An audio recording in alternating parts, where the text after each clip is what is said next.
Hello everyone, my name is Sweety बढ़ालिया and welcome to SD Academy classes। तो आज के इस वीडियो लेक्चर में हम लोग डिस्कस करेंगे पोलैरिटी के बारे में कि कौन से मॉलिक्यूल्स हैं जो पोलर होते हैं, कौन से मॉलिक्यूल्स होते हैं जो नॉन पोलर होते हैं और कैसे ये लिंक्ड होता है डाइपोल मोमेंट से। ठीक है, तो चलिए स्टार्ट करते हैं। सबसे पहले मैं डिस्कस करूंगी नॉन पोलर मॉलिक्यूल्स के बारे में। देखिए, हमारे पास अगर मैं मॉलिक्यूल की बात करूं तो मॉलिक्यूल क्या है? मॉलिक्यूल हम उसको कहते हैं जो एटम से जुड़कर बने, ग्रुप ऑफ एटम है ना, मिलकर मॉलिक्यूल बनाते हैं। अब जो ग्रुप ऑफ एटम है, जो एटम आपस में जुड़ रहे हैं मॉलिक्यूल बनाने के लिए, ऐसा भी हो सकता है कि वो सेम एटम हो, ऐसा भी हो सकता है कि वो डिफरेंट एटम हो। जैसे कि फॉर एग्जांपल H2 का कोई मॉलिक्यूल है और H2 का मॉलिक्यूल दो हाइड्रोजन एटम के जुड़ने से बना है। हाइड्रोजन एटम की जो इलेक्ट्रॉन नेगेटिविटी होती है वो कितनी होती है? 2.2, 2.1 भी आपको ना कई जगह पुरानी बुक्स में, जैसे मॉडर्न एबीसी आप लेंगे तो वहां पे आपको 2.1 दिखेगा। अगर आप गूगल करेंगे 2.2 दिखेगा, किसी बुक में 2.1, किसी में 2.2। तो इतना आपको परेशान होने की जरूरत नहीं है, आप एक स्टैंडर्ड इलेक्ट्रॉन नेगेटिविटी की वैल्यू लेकर चल सकते हैं। ठीक है, तो अब क्या है कि इलेक्ट्रॉन नेगेटिविटी क्या होता है? सबसे पहले जिन्हें नहीं पता है मैं उनके लिए बता दूं, इलेक्ट्रॉन नेगेटिविटी एक तरीके की टेंडेंसी होती है, पावर होती है किसी एटम की कि वो बॉन्ड के इलेक्ट्रॉन को कितना अपनी तरफ अट्रैक्ट कर सकता है। क्लियर है कि कोई भी एटम किसी बॉन्ड के इलेक्ट्रॉन को अपना कितनी तरफ अट्रैक्ट कर सकता है, उस पावर, उस टेंडेंसी को इलेक्ट्रॉन नेगेटिविटी कहा जाता है।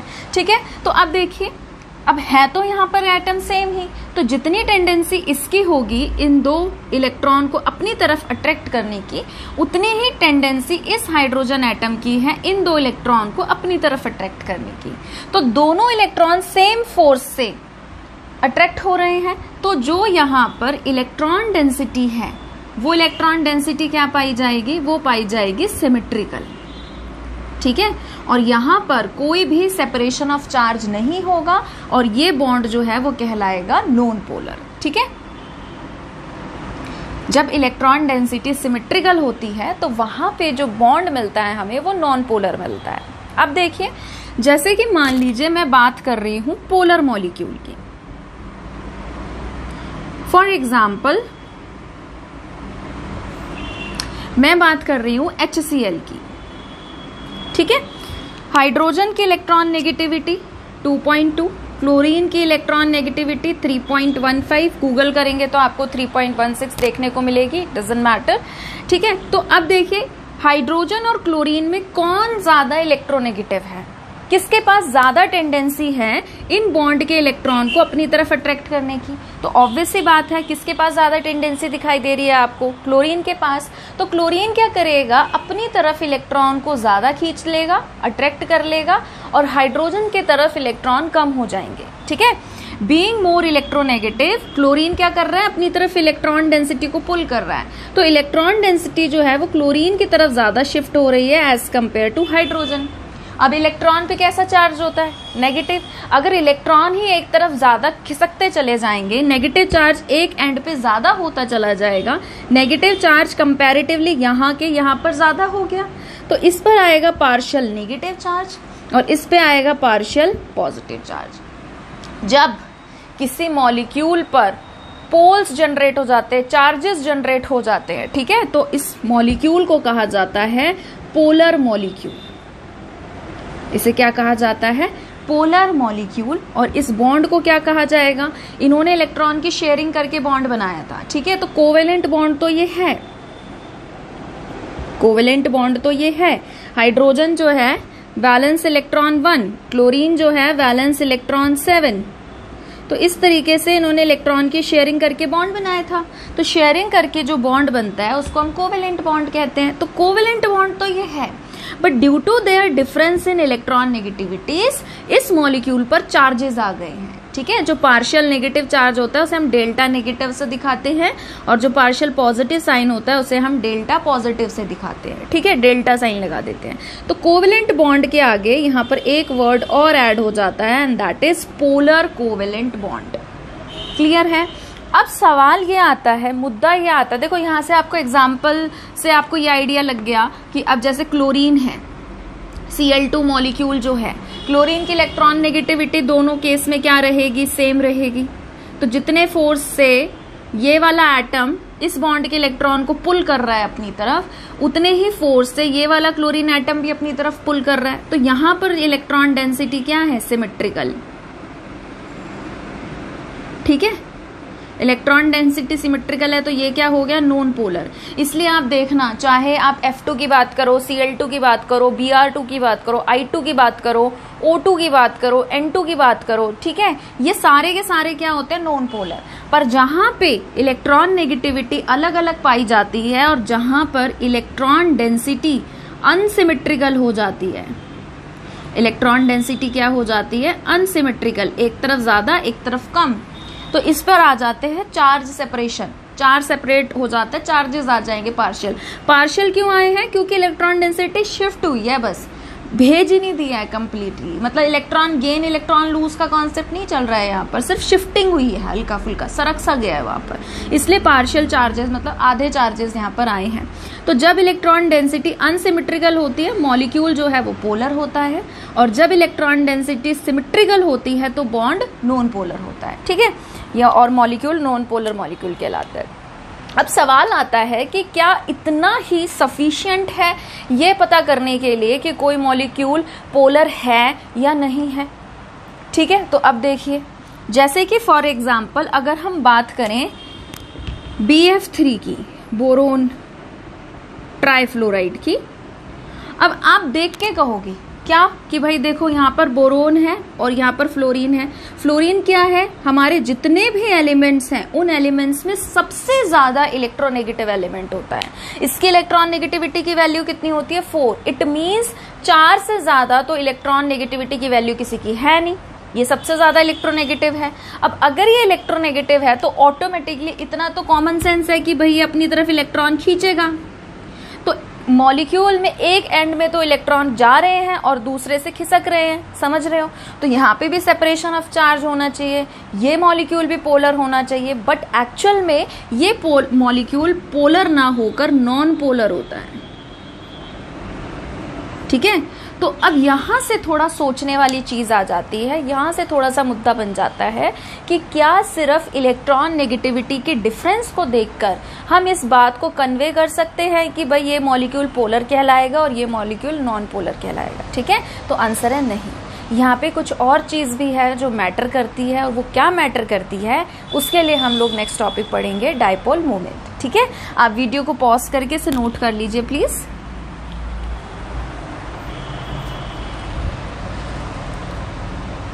चलिए आगे बढ़ते हैं। अब हम लोग डिस्कस करेंगे डायपोल मोमेंट के बारे में कि डायपोल मोमेंट क्या होता है और डायपोल मोमेंट को हम कैसे कैलकुलेट कर सकते हैं। तो डायपोल मोमेंट क्या होता है, ये प्रोडक्ट होता है किसका, चार्ज का, मैग्नीट्यूड ऑफ चार्ज का and the distance of separation between the charges. जैसे कि कोई मॉलिक्यूल है, लाइक फॉर एग्जाम्पल जैसे कि HCl है, तो HCl में क्लोरीन ज्यादा इलेक्ट्रोनेगेटिव होता है, ये इलेक्ट्रॉन को अपनी तरफ खींचता है, जिसपे आता है partial negative and partial positive. तो कितना चार्ज सेपरेशन हो रहा है, इनटू में कितने डिस्टेंस पर हो रहा है, तो उन दोनों को जब हम मल्टीप्लाई करते हैं तो हमारे पास क्या आ जाता है, डायपोल मोमेंट। ठीक है, जिसको हम रिप्रेजेंट करते हैं किससे, mu is equal to q into में डी। क्यू हमारा क्या होता है, चार्ज सेपरेशन, ठीक है, और D जो है हमारा ये क्या होता है, distance between the two atoms, या distance between the charges, separation of charges. Clear है इतनी बात। इस पे बेस्ड कुछ न्यूमेरिकल्स भी हम लोग प्रैक्टिस करेंगे, बट वहां पे जाने से पहले अभी हम ये जानना सीखेंगे कि किनका डायपोल मोमेंट 0 आता है और किसका डायपोल मोमेंट 0 नहीं आता है। ठीक है, तो एक चीज आपको पता होनी चाहिए, वो क्या पता होना चाहिए कि जो डायपोल मोमेंट होता है ये एक वेक्टर क्वांटिटी होती है। आपने पढ़ा है ना, वेक्टर एंड स्केलर क्वांटिटी। तो जो वेक्टर क्वांटिटी होती है, वेक्टर क्वांटिटी में क्या होता है, मैग्नीट्यूड के साथ साथ डायरेक्शन भी होती है। वेक्टर क्वांटिटी को हम एरो से भी दिखाते हैं। ठीक है, तो हम बार बार म्यू के ऊपर तो एरो नहीं लिखेंगे, बट आपको ध्यान में रखना है कि जो आपका डायपोल मोमेंट होता है वो एक वेक्टर क्वांटिटी होती है। क्लियर है।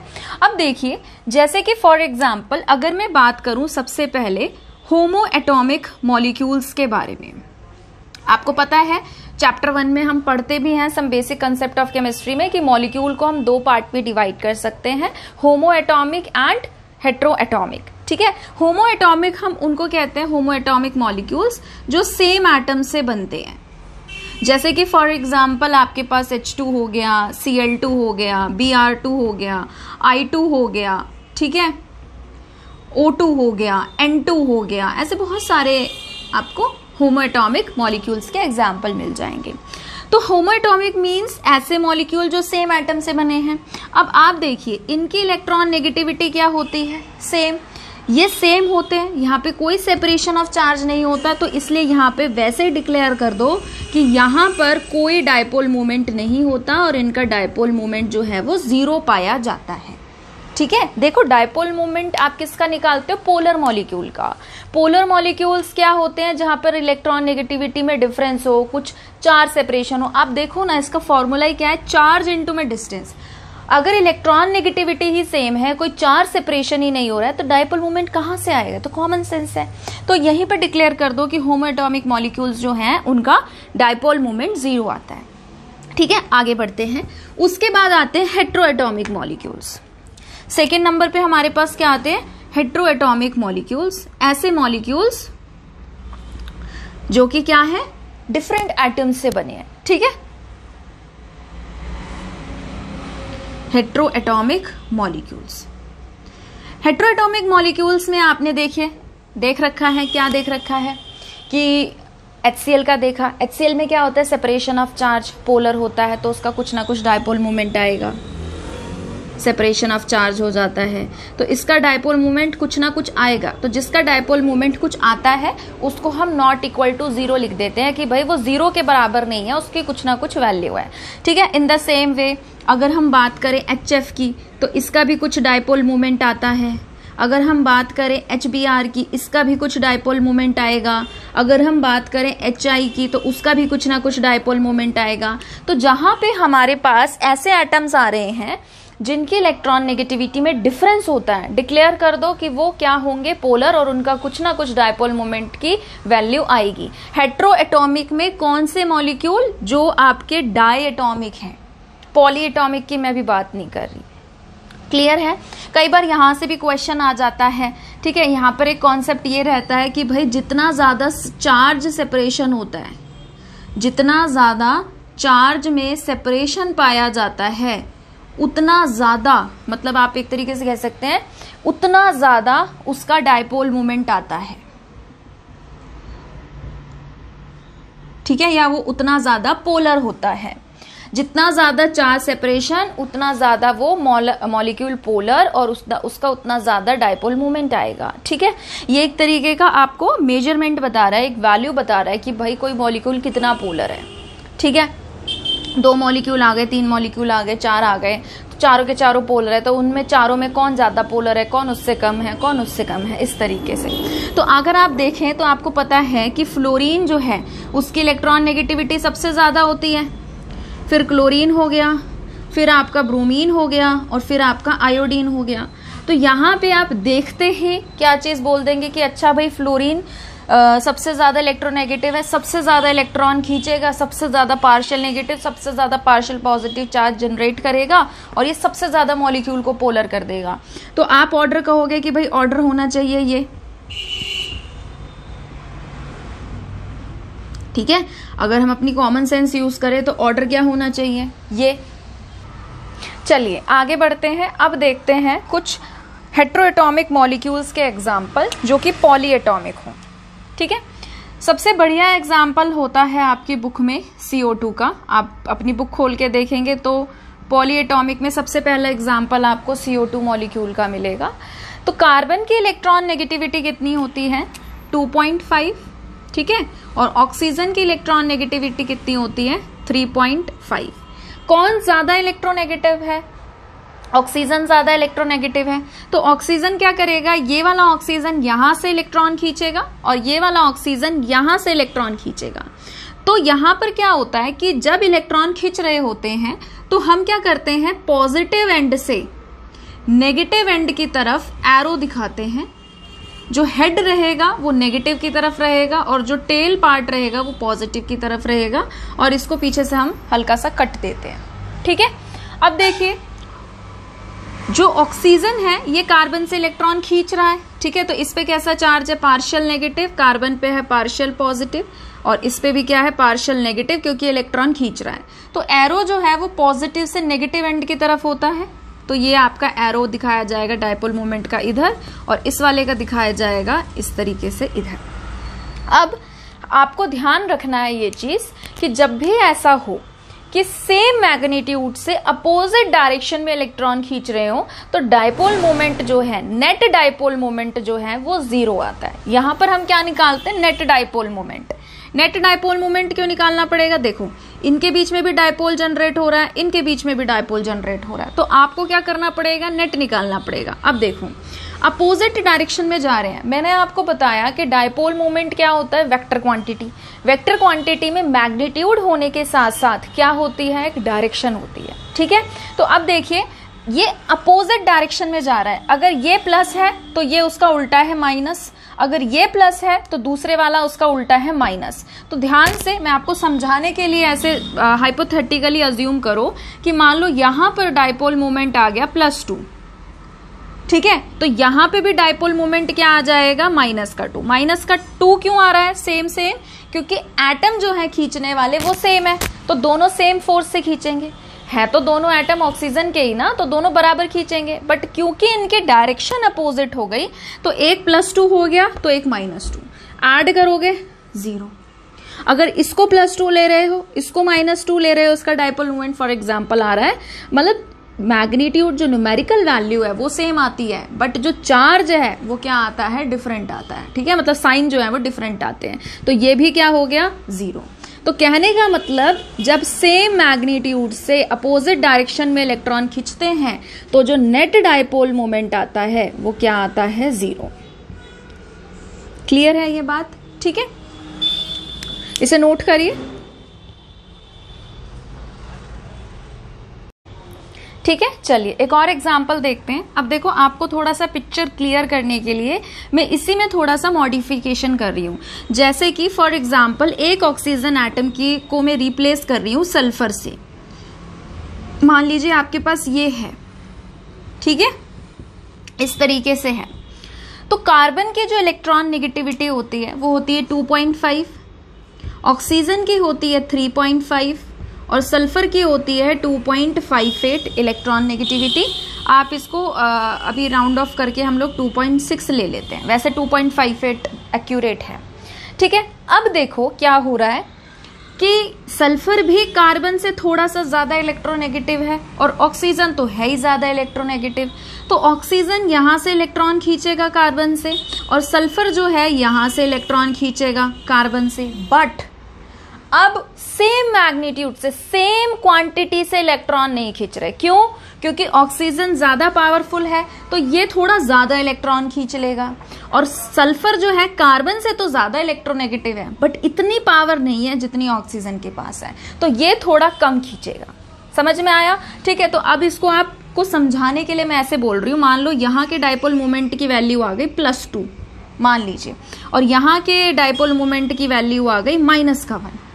अब जब आप नेट डायपोल मोमेंट निकालेंगे, ठीक है, तो वो आपका 0 नहीं आएगा। जब आप मान लो इसको ऐड कर रहे हो फॉर एग्जांपल, तो +2 और -1 आ गया। कहने का मतलब कुछ भी आए, ये तो मैंने ऐसे ही रैंडमली ले लिया है, -1 +2 कुछ भी आ रहा है, पर जब उसको आप जोड़ोगे आपका जो नेट डायपोल मोमेंट है वो 0 नहीं आएगा। समझ में आया? तो अभी फिलहाल बस आपको यहाँ पर ये सीखना है कि किसका नेट डायपोल मोमेंट 0 आता है और किसका नेट डायपोल मोमेंट 0 नहीं आता। क्लियर? मान लीजिए हमारे पास एग्जाम्पल है BeF2 का, बेरिलियम डाइफ्लोराइड है। अब फ्लोरीन सबसे ज्यादा इलेक्ट्रोनेगेटिव होता है, ठीक है, बीइंग मोर इलेक्ट्रोनेगेटिव ये खींचेगा, इससे ज्यादा तो कोई इलेक्ट्रोनेगेटिव होता ही नहीं है, तो ये यहां से खींच रहा है। 4 की इलेक्ट्रॉन नेगेटिविटी से, और यहाँ से ये खींच रहा है 4 की इलेक्ट्रॉन नेगेटिविटी से। तो सेम चार्ज से इलेक्ट्रॉन खींचे जा रहे हैं बट अपोजिट डायरेक्शन में खींचे जा रहे हैं। एक अगर प्लस में होगा, दूसरा माइनस में, ये प्लस में है तो ये वाला माइनस में। तो नेट डाइपोल मोमेंट जो है वो इसका क्या आ जाएगा, वो आ जाएगा 0। ठीक है। फॉर एग्जाम्पल अगर हम बात करें BF3 की, ठीक है, तो BF3 के केस में क्या है, 3 फ्लोरीन लगा दिए। फ्लोरीन ज्यादा इलेक्ट्रोनेगेटिव होता है, इलेक्ट्रॉन खींचेगा। ये वाला फ्लोरीन खींच रहा है यहाँ से, ये वाला फ्लोरीन खींच रहा है यहाँ से, और ये वाला फ्लोरीन खींच रहा है यहाँ से। तीनों फ्लोरीन खींच रहे हैं, इक्वल मैग्नीट्यूड से खींच रहे हैं और अपोजिट डायरेक्शन में खींच रहे हैं। अपोजिट जा रहे हैं सारे के सारे, सबकी डायरेक्शन अपोजिट है। तो इसका मतलब क्या हो जाएगा कि यहाँ पे भी जो आपका नेट डाइपोल मोमेंट आएगा वो क्या आएगा, 0। आप इतना ध्यान रखो, अगर इक्वल मैग्नीट्यूड से अपोजिट डायरेक्शन में जा रहे होते हैं तो डाइपोल मोमेंट जो है वो 0 आता है। क्लियर है। इसी तरीके से अगर मान लो मैं CCl4 का निकालूं, CCl4 टेट्राहेड्रल, ठीक है, बिल्कुल चारों दिशाएं अलग, एक ऊपर 3 इस तरीके से, एक आगे, एक इधर और एक इधर। तो क्या होगा, सारे के सारे क्लोरीन इक्वल मैग्नीट्यूड से अपोजिट डायरेक्शन में खींच रहे हैं। तो जो नेट डाइपोल मोमेंट आएगा वो क्या आ जाएगा, 0। ठीक है, क्लियर है। इसको आप नोट कर लीजिए, फिर मैं आपको लोन पेयर के केस में भी बताती हूं कि क्या होता है। नोट करिए इसे।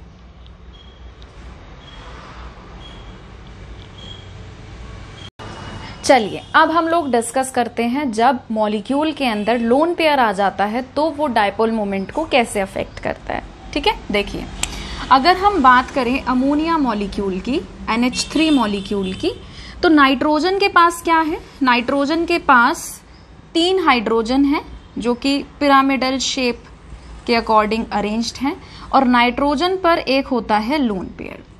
जब भी लोन पेयर आ जाता है, जैसे कि मैंने आपको क्या बताया कि जो पॉजिटिव पार्ट है, पॉजिटिव से डाइपोल मोमेंट जो है वो कहाँ की तरफ हम बनाते हैं, मोर इलेक्ट्रोनेगेटिव की तरफ, लेस इलेक्ट्रोनेगेटिव से मोर इलेक्ट्रोनेगेटिव की तरफ बनाते हैं। इन द सेम वे जब किसी एटम पर इलेक्ट्रॉन आ जाते हैं, लोन पेयर आ जाते हैं, तो डाइपोल मोमेंट एटम से इलेक्ट्रॉन यानी कि लोन पेयर की तरफ दिखाया जाता है।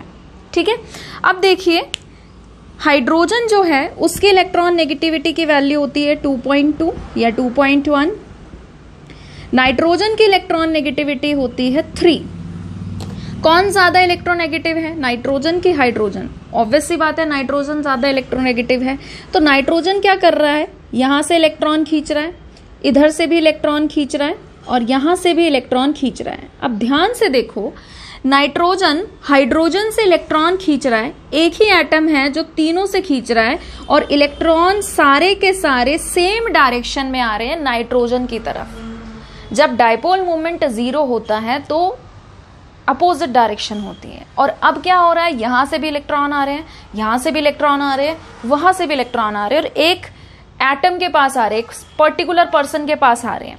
ठीक है, अब नाइट्रोजन जो है उसके पास क्या है, नाइट्रोजन के पास एक लोन पेयर है, तो ये वाला जो है इसका भी डाइपोल मोमेंट है कुछ। तो अगर हम देखें तो जब हम इसका नेट रिजल्टेंट डाइपोल मोमेंट निकालते हैं तो वो 0 नहीं आता। देखो इन तीनों की क्या हो गई, सेम डायरेक्शन, ये वाला भी क्या हो गया, सेम डायरेक्शन, एक ही तरफ, सारे के सारे ऊपर की तरफ जा रहे हैं। तो यहाँ पे जो डाइपोल मोमेंट है वो 0 नहीं आता। 0 आने के लिए डाइपोल मोमेंट अगर आप चाहते हो कि 0 आए तो अपोजिट डायरेक्शन का होना जरूरी होता है। जब डायरेक्शन ही सेम रहेगी, ठीक है, या मतलब इस तरीके से अगर अपोजिट भी है बट अनइक्वल अमाउंट में है मैग्नीट्यूड, तो वहां पे डाइपोल मोमेंट 0 नहीं होता। क्लियर है। अब जैसे कि अगर हम बात करें वाटर की, ऑक्सीजन सेंटर में होता है, ठीक है, इस पर 2 हाइड्रोजन है और इस पर होते हैं 2 लोन पेयर। ठीक है, अब देखिए ऑक्सीजन की इलेक्ट्रॉन नेगेटिविटी होती है 3.5 और हाइड्रोजन की होती है 2.2। कौन ज्यादा इलेक्ट्रोनेगेटिव, ऑक्सीजन। ऑक्सीजन खींचेगा यहां से इलेक्ट्रॉन, यहां से भी खींचेगा इलेक्ट्रॉन। ठीक है, फिर ऑक्सीजन से हम लोन पेयर की तरफ दिखाएंगे। तो ये सारे के सारे अपोजिट डायरेक्शन में ना होकर सेम डायरेक्शन में हो रहे। कैसे, अपवर्ड, डायरेक्शन में, तो इसका जो नेट रिजल्टेंट आता है वो कहाँ आता है, ऊपर की तरफ आता है। तो यहाँ पे भी डायपोल मोमेंट 0 नहीं पाया जाता। क्लियर है। अब इस पर बेस्ड एक बहुत अच्छा क्वेश्चन आता है, जैसे कि अगर हम बात करें CO2 की और SO2 की। CO2 के केस में क्या हो जाता है, कार्बन के पास कोई लोन पेयर नहीं होता, जिस वजह से इसकी लीनियर ज्योमेट्री होती है और डायपोल मोमेंट इक्वल मैग्नीट्यूड से अपोजिट डायरेक्शन में जा रहे होते हैं, और यहाँ पे डायपोल मोमेंट आ जाता है 0। सल्फर डाइऑक्साइड के केस में क्या आ जाता है, सल्फर के पास लोन पेयर होता है, ठीक है, सल्फर के पास इलेक्ट्रॉन होते हैं, फ्री इलेक्ट्रॉन, इस तरीके से। अब क्या होगा, क्योंकि इसके पास एक लोन पेयर आ गया, ये यहाँ पर फोर्स एक्सर्ट कर रहा है और इसकी लीनियर ना होके बेंट ज्योमेट्री, बेंट शेप हो गई।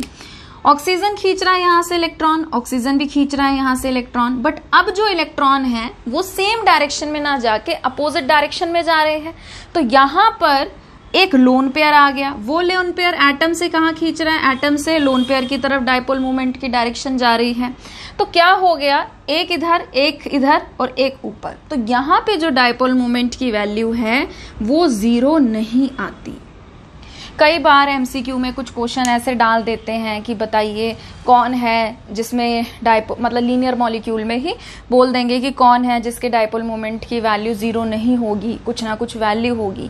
तो आपको ध्यान रखना है सल्फर के केस में, क्योंकि लोन पेयर आ जाता है तो इसकी कुछ ना कुछ डायपोल मोमेंट की वैल्यू रहती है, ठीक है। अब आप सोच रहे होंगे कि भाई ये तो अपोजिट डायरेक्शन हो गया, हमने BF3 का केस देखा था, BF3 के केस में जब डायपोल मोमेंट 0 हो गया था, तो SO2 के केस में डायपोल मोमेंट 0 क्यों नहीं हो रहा। तो बच्चे आप इस बात पे भी तो ध्यान दो ना कि जो खींच रहे थे इलेक्ट्रॉन तीनों अलग अलग डायरेक्शन में वो सेम एटम थे।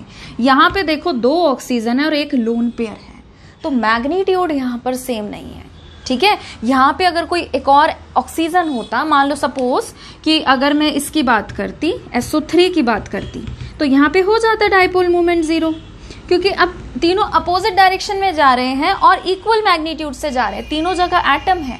यहाँ पे डायपोल मोमेंट आपका हो जाएगा 0, ठीक है, बट यहाँ पे नहीं होगा। क्यों, 2 तो हो गए ऑक्सीजन और एक हो गया लोन पेयर। तो सेम जब नेट आप डायपोल मोमेंट निकालोगे तो इन तीनों के डायपोल मोमेंट जो इनके हैं ये सेम हो गए, डायरेक्शन अलग हो गई, बट इसका जो डायपोल मोमेंट है वो इसके बराबर नहीं आएगा। तो जो आपका नेट डायपोल मोमेंट है वो नॉट इक्वल टू 0 आएगा, ठीक है। वीडियो को पॉज करके इसे नोट करिए प्लीज, ठीक है। तो आपका डायपोल मोमेंट अभी खत्म नहीं हुआ है, अभी आपके कुछ और मॉलिक्यूल हम डिस्कस करेंगे, कुछ इंपॉर्टेंट क्वेश्चंस, कुछ इसके एप्लीकेशन पार्ट डिस्कस करेंगे, कुछ डायपोल मोमेंट पे बेस्ड हम लोग न्यूमेरिकल करेंगे, वो हम लोग नेक्स्ट वीडियो लेक्चर में पढ़ेंगे। आज के वीडियो लेक्चर में हम यहीं तक पढ़ रहे हैं, और अगर आपको आज का वीडियो पसंद आया है तो प्लीज़ इसे लाइक करिए, शेयर करिए, चैनल को सब्सक्राइब करिए। जल्दी मिलेंगे एक नई वीडियो के साथ, अपना ध्यान रखिए, थैंक यू।